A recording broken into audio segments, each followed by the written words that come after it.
3계명과 4계명 지난주부터 우리 10계명 같이 보고 있는데요. 오늘 제 3계명 4계명이라는 제목 가지고 출애굽기 13번째 시간 여러분과 함께 하기로 합니다. 지난주에 제가 10계명에 대해서 간단한 개요를 말씀드릴 때에 크게 두 부분으로 나눌 수 있다고 말씀드렸던 거 기억하실 겁니다. 첫 번째 계명에서 네 번째 계명까지 하나님과 사람의 관계에 대한 내용이고, 다섯 번째에서 열 번째까지 계명은 사람과 사람 사이의 관계에 대해서 규정한 내용이다 라고 말씀드렸습니다. 그러면서 제가 한 가지 더 이렇게 두 가지를 맞춰서 하나님께서 10가지 계명을 주신 이유, 그 의미가 무엇인가에 대해서 잠시 설명해 드렸었는데 기억하시려는지 모르겠습니다. 근데 오늘 다시 한번 그것을 꼭 기억하시라고 제가 말씀드리고 싶습니다. 이 1에서 4계명까지는 하나님과의 관계, 어떻게 보면 5에서 10까지 더 많은 계명, 이웃과의, 사람과 사람과의 관계에 대한 계명을 주신 의미는 종교가 세상 사는 것과 무관하지 않다라는 것입니다. 종교적으로 사는 것이 세상에서 잘 사는 것과 절대로 무관한 일이 아니라는 것이죠. 말씀대로 사는 것이 마치 말씀을 모르는 사람을 이해 못하는 삶을 사는 사람들처럼 여기는 것이 아니라, 하나님과 좋은 관계의 삶, 즉 진정한 믿음의 삶은 세상과 정말 믿음으로 잘 어울려서 사는 것, 그것이 진정한 믿음의 삶이라는 것입니다. 정말 누군가 정말 신앙생활을 잘합니다 라고 누군가 말한다면 그 사람 주변이 다 평안해야 되는 거예요. 내가 정말 믿음의 고백을 갖고 살고 있습니다 할 때에 나 혼자 믿음의 고백을 갖고 하나님과의 관계는 좋습니다. 그런데 내 부모와 이웃과 나머지 사람들과의 관계에서 참 어렵고 힘든 일들이 계속 거듭된다면 결코 그것은 어찌 보면 균형이 맞지 않는 신앙생활을 하고 있다는 것의 증거일 수 있다는 것입니다. 그러면 여러분들 꼭 기억하십시오. 믿음 생활은 우리가 사는 삶에서 증거가 드러납니다. 믿음 생활을 잘하고 있다는 것은 내가 살고 있는 그 삶을 잘 살고 있다는 것이에요. 결코 구분되지 않습니다. 계속해서 제가 하나님과 사람의 사이의 관계에 대한 내용의 마지막 계명인 우리가 3계명과 4계명은 오늘 더 보려고 합니다. 우리가 정말 하나님과의 우리의 관계에서 올바른 이해와 올바른 관계를 형성함을 통해서 건강한 신앙인이 될 수 있도록 오늘 말씀을 통해서 더욱더 우리가 좀 알아가는 귀한 시간 되기를 주의 이름으로 간절히 소망합니다. 제 3계명입니다. 우리 말씀 우리가 읽었는데요. 제가 여러분들 뭐 좀 눈치가 빠르신 분들 알겠지만 제가 10계명 얘기할 때는요, 계속해서 1계명부터 마지막까지 계속 반복해서 읽을 겁니다. 근데 오늘은 뭐라고요? 제 3계명 몇 절서부터죠? 7절부터죠. 7절 말씀 한번 같이 읽도록 하겠습니다. 너는 내 하나님, 7절입니다. 시작. 너는 내 하나님 여호와의 이름을 망령되게 부르지 말라. 여호와는 그의 이름을 망령되게 부르는 자를 죄없다 하지 아니하리라 하지. 다른 신들을 내게 두지 말라. 이게 1계명이었고요. 우상을 만들지 말라. 이게 2계명이었습니다. 이거에 의해서 이어서 내 하나님 여호와의 이름을 망령되게 부르지 말라. 여러분들 1계명에서부터 3계명까지는 한 패키지 계명이에요. 그래서 따로 보면 안 됩니다. 사실은요. 1계명과 2계명, 3계명은 같은 맥락에서 읽어야 될 계명입니다. 즉 하나님을 향한 피조물인 인간의 자세를 말하는 것이죠. 우리가 하나님을 생각할 때 하나님을 대하는 우리의 자세의 모습인 것이에요. 특별히 오늘 제 3계명은 그의 이름을 망령되게 부르는 자를 죄없다 하지 아니하리라. 죄없다 하지 아니하리라의 의미는요, 형벌을 받지 않을 수 없다라는 뜻이에요. 말을 막 꽈놨는데 이 말은 무슨 말이냐면요, 반드시 하나님으로부터 형벌을 받게 될 것을 강조하고 있는 거예요. 즉 여러분들 망령되게 부르는 자는 어떻게 된다고요? 반드시 처벌하겠다고 하나님께서 말하고 있는 거예요. 명령하고 있는 거죠. 규범을 정하고 있는 것입니다. 처벌. 저는요 경찰서 앞에만 지나가도 아무 죄도 없는데 마음이 떨릴 때가 있어요. 제가 어려서 운전을 막 배웠는데요. 운전을 하고 처음으로 혼자 시내에 나가려고 하는데 불안해갖고 제가 누군지는 기억이 안 나는데 누군가를 옆에 태웠던 것 같아요. 태우고 같이 시내를 나가는데 막 나가자마자 앞에 경찰차가 있는 거예요. 정말 아무것도 하지 않았는데요. 지금 생각해보면 그러네요. 옆에 탄 분을 거기다 내려줘야 되는데 경찰차가 앞에 있으니까 뒤에 세워서 그 사람 내리기도 전에 막 제가 출발하려고 그러더라고요. 괜히 두려운 거죠. 이 형벌이라는 게 그래요. 사람을 두렵게 만듭니다. 괜히 마음을 불안하게 만들어요. 형벌을 주의라.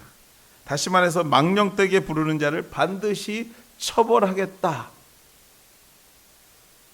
이처럼 여러분들 형벌에 대한 강조로 인해서 한 가지 우리에게 부작용이 있어요.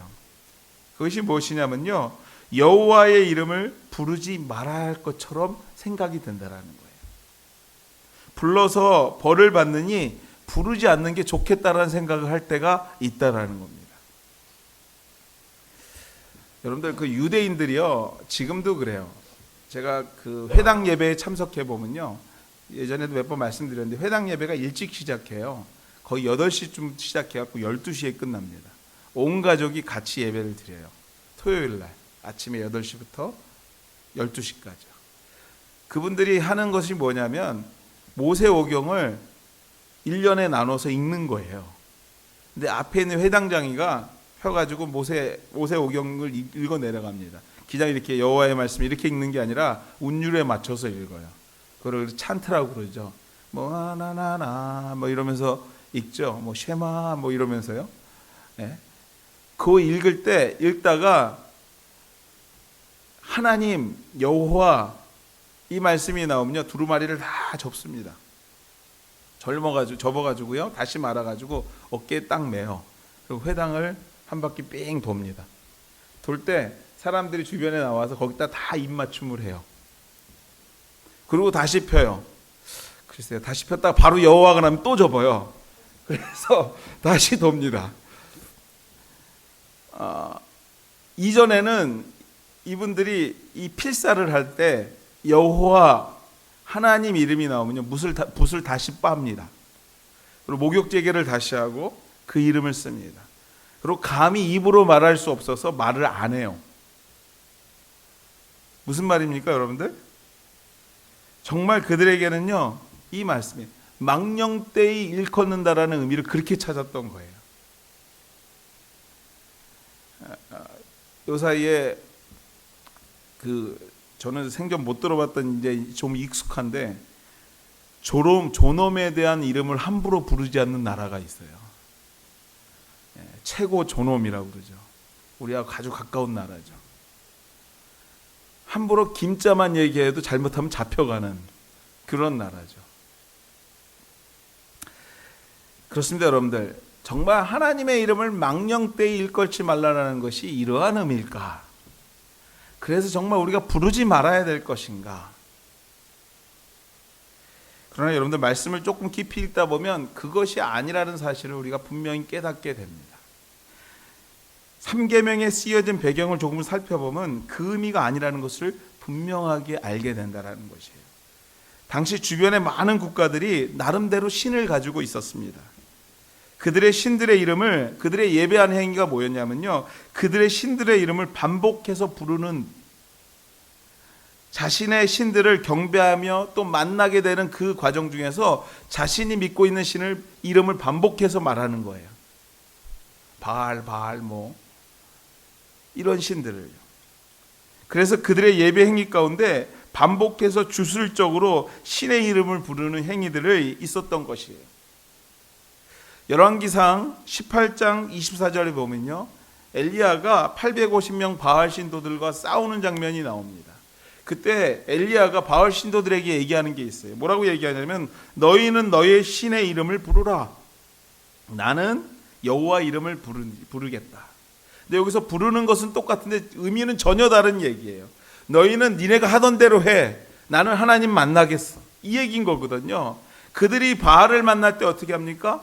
그 바알 신의 이름을 반복해서 부르며 자신의 몸을 상하는 일들이 그들의 예배였어요. 애굽에서 400년을 살았던 이스라엘, 그들에게도 그러한 우상을 섬기던 습관이, 행위가 남아 있었고요. 그렇게 학습되었던 습관대로 대상만 달리할 뿐이지 같은 행동으로 하나님을 예배하고 경배하는 행위가 이스라엘 민족에게 있었던 거예요. 어떻게 해요? 바알을 부르듯이 하나님 하고 있는 거죠. 사도행전 2장 21절 말씀을 보면 이런 말씀이 있습니다. 누구든지 주의 이름을 부르는 자는 구원을 받으리라. 아멘. 누구든지 어떻게 해야 된다고요? 주의 이름을 어떻게 해야 돼요? 불러야 된다고 말하고 있어요. 하나님의 이름을 부르는 자마다 구원을 받습니다. 믿습니까, 여러분들? 하나님의 이름을 부르는 자마다 능력을 경험해요. 그러나 여러분들, 불러야 해요. 사실은요, 우리가 하나님을 간절히 불러야 됩니다. 찾아야 돼요. 하나님의 이름을 부르는 자마다 치유함이 있고 새롭게 됨이 있고 하나님께서 능력 주시고 은혜 주심을 경험합니다. 그러나 여러분들, 바알을 섬기는 것처럼, 자연신을 섬기는 것처럼 불러서는 안 된다는 의미가 제3계명의 의미인 거예요. 세상의 어느 종교들을 믿는 사람들처럼 불러서는 안 된다라는 것이죠. 그러므로 여러분들, 망령되게라는 의미는 뭐냐면 헛되게 부르다라는 의미예요. 하나님의 이름을 부르긴 부르는데 헛되게 불러서는 안 된다라는 거예요. 헛된 의미가 뭡니까? 위에 뒤에서 좀 설명해 드리겠지만 마치 앞에서 설명했던 것처럼 그런 의미인 것이죠. 하나님의 이름으로 부르되 헛되이 불러서는 안 된다는 것이에요. 헛되이 부르는 자를 처벌하겠다라는 것입니다. 세상의 우상을 섬기듯이 부르는 것은 벌받을 일이라고 말하고 있는 거예요. 왜요? 하나님은 오직 한 분이시오. 세상의 어느 신과 비교할 수 없는 그분이시기에 우리가 그렇게 불러서는 안 된다라는 것입니다. 그렇다면 여러분들, 헛되이 부른다라는 것을 좀 더 구체적으로 어떤 의미를 말하는 것인가? 한 몇 가지로 좀 찾아보면요. 첫째로, 헛되이 부른다라는 것은 자신의 유익을 위하여 하나님의 이름을 사용하는 것을 말합니다. 자신의 유익을 위해서. 그 어떠한 것보다도 나의 유익이 우선되는 부르짖음, 결코 올바른 모습이 아니라는 것이에요. 헛된 부르짖음이라는 것이죠. 하나님의 나라와 의를 위하여 부르짖을 때에 성경은 말합니다. 이 모든 것을 더하시겠다고 말씀하십니다. 우리가 진정으로 하나님의 이름을 부를 때, 하나님의 유익을 위하여, 하나님의 의를 위하여 우리가 최선을 다할 때 이 모든 것을 채우신 하나님의 은혜를 경험하겠다고 말씀합니다. 근데 우리의 실수가 뭐예요? 이 모든 것을 위해서 자꾸 찾아요. 나의 유익인 거죠. 나의 생각인 거죠. 아니요, 여러분들, 헛되이 부르지 않는 하나님의 이름은요, 우리가 하나님의 유익을 위하여, 하나님의 나라를 위하여, 하나님의 영광을 위하여 희생할 때에 하나님께서 더하신 은혜를 경험하게 된다는 거예요. 사랑하는 여러분들, 주의 이름을 찾게 되시는 우리 하늘가정 식구들 다 되시기를 주의 이름으로 축원해 드립니다. 하나님의 영광을 위하여, 하나님의 나라를 위하여, 하나님의 의를 위하여, 그 삶을 위하여 살아가게 될 때 하나님께서 우리가 알 수 없고 상상할 수 없는 그 부분까지도 채우시고 역사하시는 하나님의 은혜가 있게 될 줄 믿습니다. 둘째로 여러분들, 우리가 헛되이 부른다라는 의미의 두 번째 의미는요, 타인을 저주할 때 하나님의 이름을 사용하는 거예요. 정말 잘못된 곳에 하나님의 이름을 사용하는 것이죠. 그 어떠한 것보다 나의 유익이 우선되는 부르짖음을 부르는 것도 정말 문제이지만 여러분들, 자신의 생각과 의지에 반한 사람들이 갑자기 사탄이 되고 대적할 마귀가 되는 순간들이 있더라는 거예요. 그래서 하나님의 이름으로 저주합니다. 여러분들, 이 일들이 세상에서 일어날까요? 아니에요, 여러분들. 우리 가운데 있어요. 물론 우리 교회에서 볼 수 없는 일이지만 여러분들, 그렇게 사용되는 하나님의 이름이 되어서는 안 된다고 말하고 있는 것입니다. 기억하십시오, 여러분들. 심판은 하나님이 하실 것이요, 우리가 해야 될 사명은 뭐예요? 주의 이름으로 사랑하고 이해하고 용서하는 것이 우리의 사명이에요.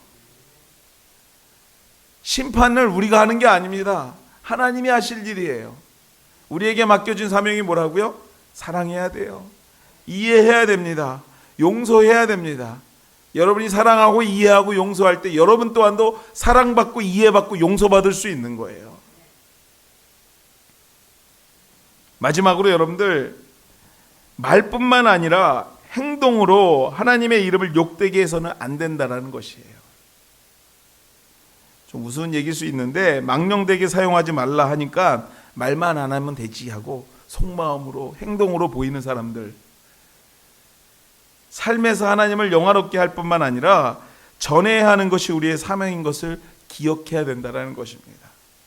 겸손과 거룩한 삶을 위하여 애쓰는 성도가 바로 이 3계명에 대한 이해가 충분한 성도라는 것이에요. 사랑하는 우리 한가족 여러분들, 나 외에 다른 신들을 내게 두지 말라.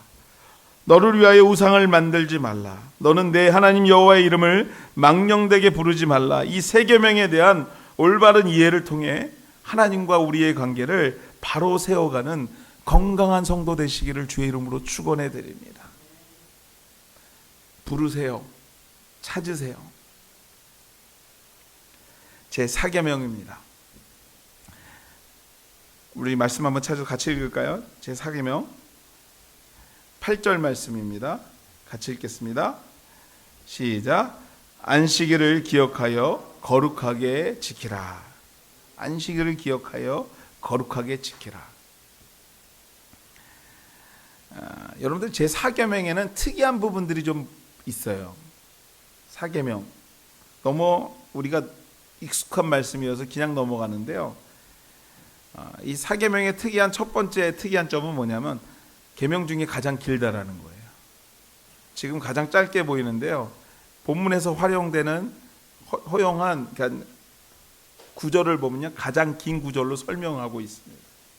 둘째로 이 4계명을 제외한 나머지 계명 9가지 계명은요, 하지 말라의 계명이에요. 하지 말면인데 이 4계명은 뭐예요?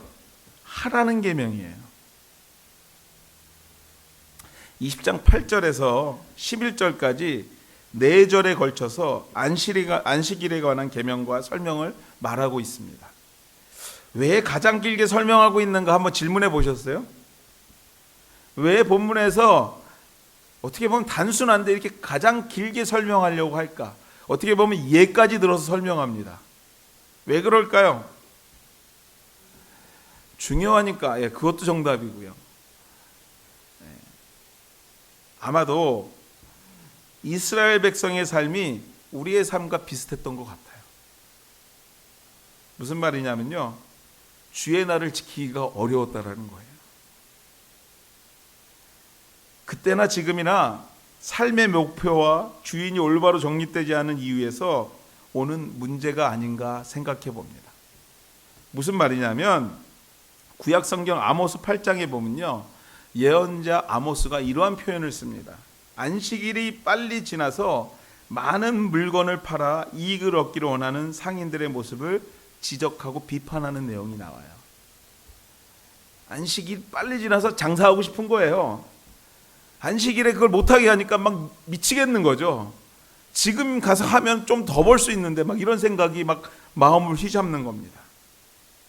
그때나 지금이나 주의를 지키며 예배하는 그 시간이 어렵고 유혹들이 많았던 것 같습니다.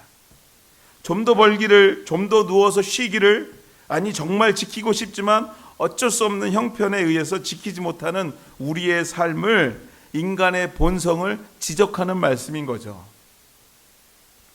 안식일은 여러분들 이 고대 근동 지역의 다양한 문화습관 속에서요, 이스라엘 민족에게만 있는 규범이에요. 무슨 말이냐면요, 시간을 7일 기준으로 분류하는 것은 근동의 문화였어요. 7일 단위로 이렇게 사는 거예요. 흔한 일이었는데, 그러나 여러분들 월, 계절, 연이 하나같이 해, 달, 그 달의 움직임, 그 관계 속에서 날짜를 정하고 계산했지만, 안식일을 이렇게 지키라고 규범하고 있는 종교는 이 하나님을 믿는 유대인들이 유일했다라는 거예요.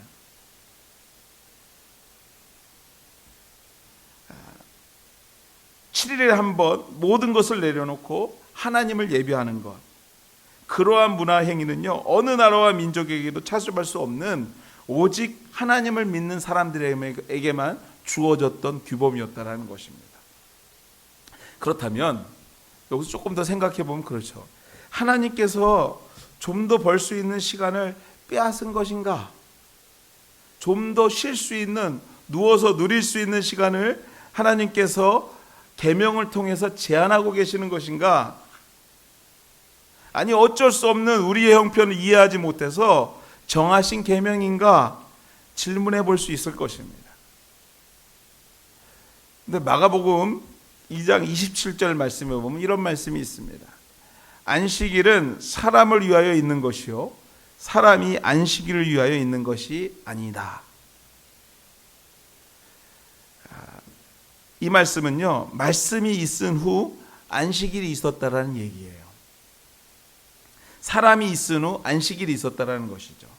사람이 창조된 후 그 사람을 위하여 하나님께서 안식을 주신 것이지, 안식일을 지키기 위해서 사람을 만드신 것이 아니란 얘기인 것입니다. 즉 여러분들 일주일 동안 수고한 하나님의 백성에게 쉼의 은혜를, 휴식의 은혜를, 평안의 은혜를 주시기 위해서 주일을 만드셨다라는 거예요. 즉 휴식을 통한 은혜의 복, 말씀을 통한 충만의 복, 찬양을 통한 기쁨의 복, 기도를 통한 응답과 회개의 복을 주시기 위해 예배하는 안식일을 주셨다라는 거예요. 무언가 정해놓고요, 그것을 지키는지 안 지키는지 보고 있다가 벌하시려고 처벌하시려고 주신 날이 아니라 하늘의 은혜를 주시려고, 그것을 경험케 하려고, 우리에게 복 주시려고, 용서하시려고, 쉼을 주시려고 주신 날이 오늘 바로 주일이라는 것입니다. 시간을 뺏기 위해서 이해하지 못해서 남들이 다 지키지 않는 나를 지키라는 것이 아니라 우리를 위해서 주신 날이라는 것입니다. 우리를 위해서, 누구를 위해서 주신 날이라고요? 나를 위해서 주신 날이라는 것입니다. 그러므로 말씀을 좀 더 깊이 읽어볼 필요가 있어요. 이것도요. 말씀을 좀 더 깊이. 11절 말씀입니다. 우리 같이 한번 읽을까요? 11절 말씀. 같이 한번 읽겠습니다. 시작. 이는 엿새 동안에 나 여호와가 하늘과 땅과 바다와 그 가운데 모든 것을 만들고 일곱째 날에 쉬었습니다.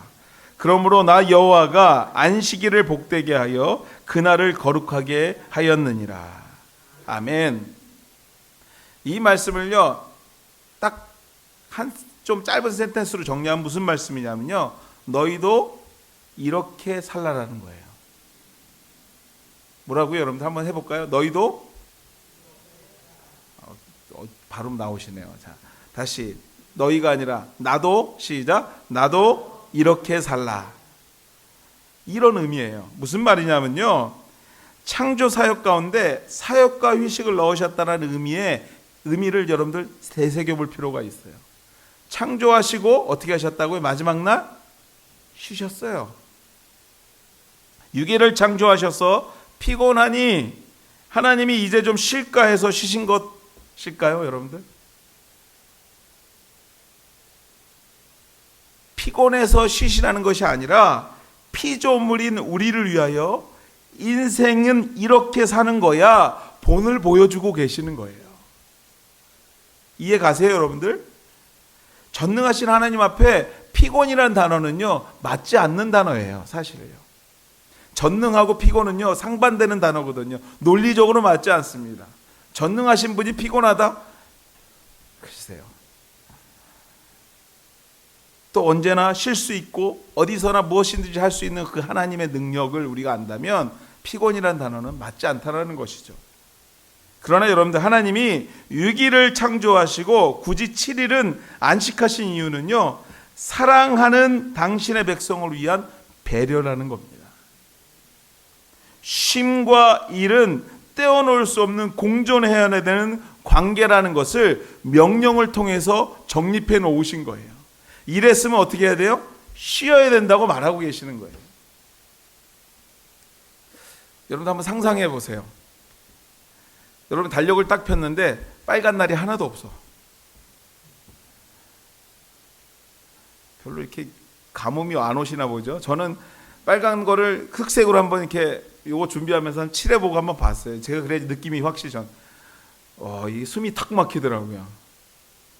물론 여러분, 저는 빨간 날이 가까이 오면 심장이 뛰는 사람이기도 하지만요, 정말 빨간 날이 가까울수록 목이 조여오는 느낌이 있는 사람이지만, 여러분 빨간 날을 바라보면서 사시잖아요. 그게 누구의 은혜라고요? 하나님이 그렇게 정하신 거예요.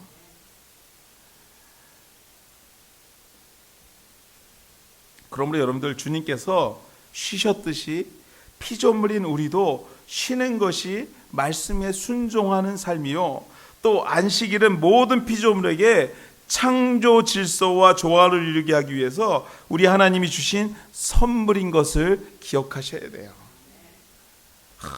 정말 내가 하나님을 몰랐다면 이 시간 더 억지로 막 이런 게 아니라요, 하나님께서 주신 그 쉼을 예배를 통해서 즐기시고, 찬양을 통해서 즐기시고, 이 시간 교우들과 교제함을 통해서 즐기시고, 이 시간 후에 또 우리 식사하면서 즐기시고, 이 풍성함을 느끼는 그것이 바로 하나님께서 우리에게 주신 안식일이라는 것이죠.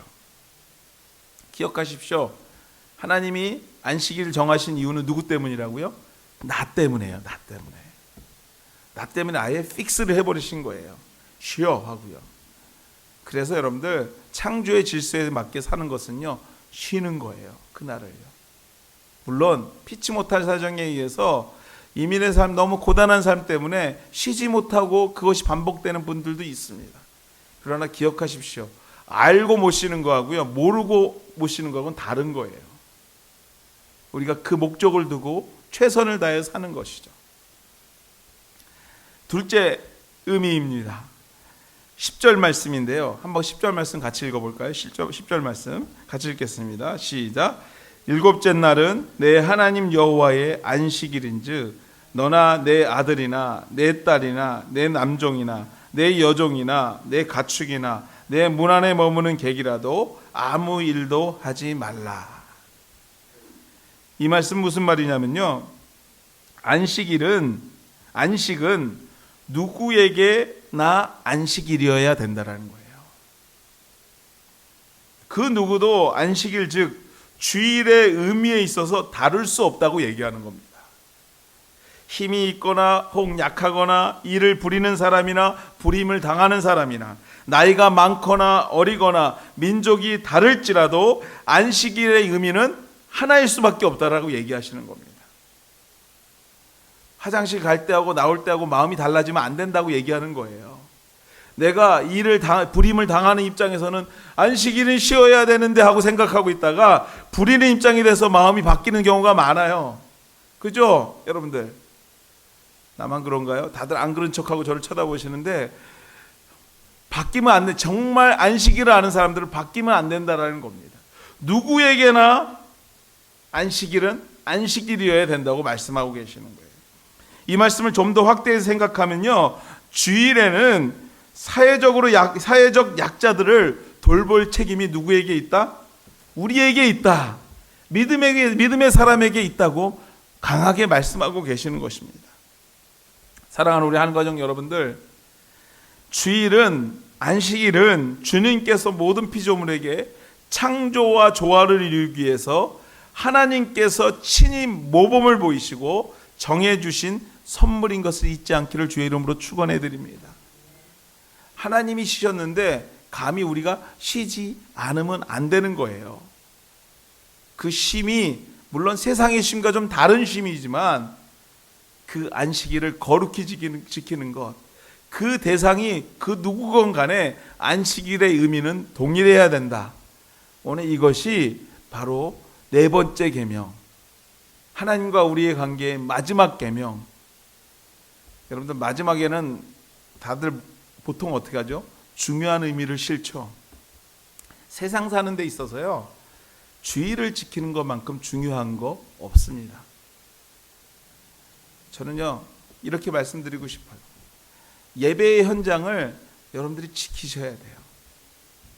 그래야 여러분들의 삶에 하나님 중심의 삶을 이룰 수 있어요.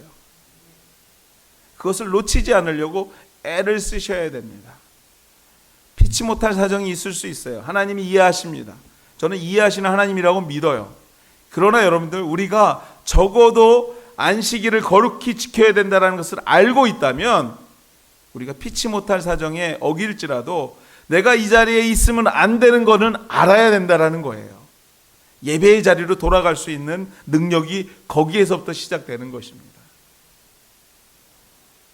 사랑하는 우리 여러분들, 안식일을 거룩히 지켜서 정말 안식일에 주시는 하나님의 놀라우신 은혜와 복들을 경험하게 되시는 우리 하늘교회 식구들 다 되시기를 주의 이름으로 축원해 드립니다.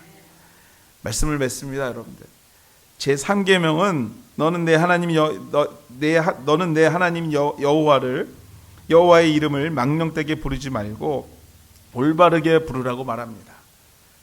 그리고 그런 자에게 주시는 은혜와 복이 있다고 말합니다. 그 복을 누리며 사시는 우리 하늘교회 식구들 되시기를 주의 이름으로 축원해 드립니다. 제4계명은 안식일을 기억하여 거룩하게 지켜 참 하늘의 평안과 쉼 그리고 은혜를 경험하는 주일을 살라고 우리에게 명합니다. 이 또한도 우리가 정말 지켜서 정말 보람 있는 이 땅에서 삶도 행복하기를 소망하는 우리 성도들 다 되시기를 주의 이름으로 축원해 드립니다. 같이 한번 기도하시겠습니다.